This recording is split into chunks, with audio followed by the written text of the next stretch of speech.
I tend to think of these things as being for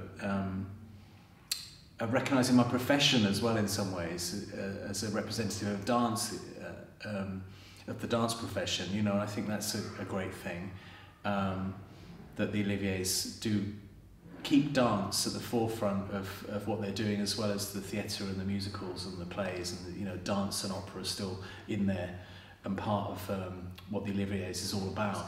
I was inspired by what I saw rather than any particular person inspiring me to go into the profession. I suppose my parents, you know, inspire me because they gave me my taste and my love of what I still love now, you know. But I had amazing opportunities to see the best people, the best actors, the best singers. I saw everything when I was a kid, and I was inspired by all those people. There's been several big things for me along the way, you know. I mean, I suppose everyone would say Swan Lake is the thing that really put me on the map in some way or other, certainly internationally, and it was something that went way beyond what dance normally does.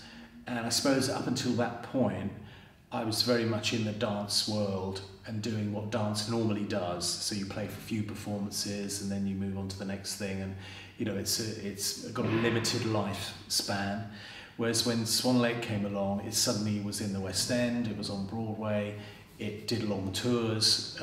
We were performing 8 shows a week, which is very unusual for dance at the time, never been done before. So that was a big breakthrough, and also in reaching wider audiences. So that was a big thing for me, changed my life. It did change dance as well, I believe.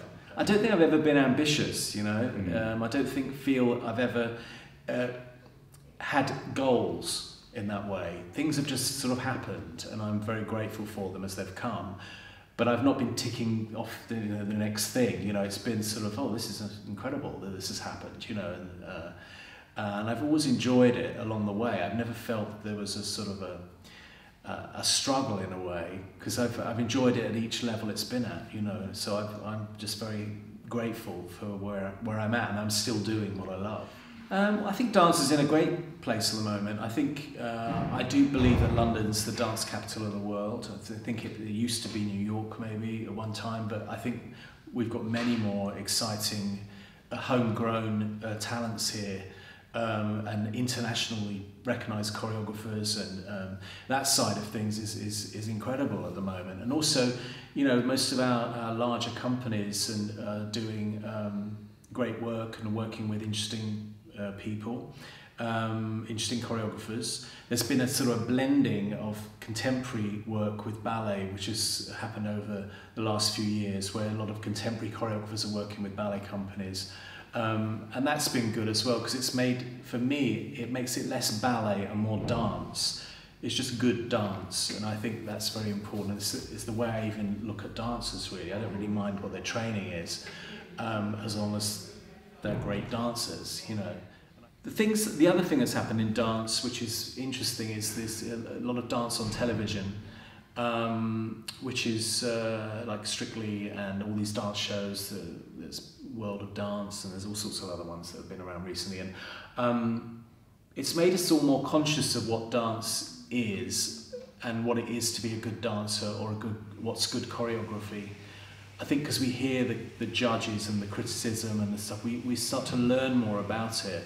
So the public are a little bit more informed now about what dance can be and what makes it good or not so good. And I think that's a great thing as well. And I love those shows because it also gives you a sense of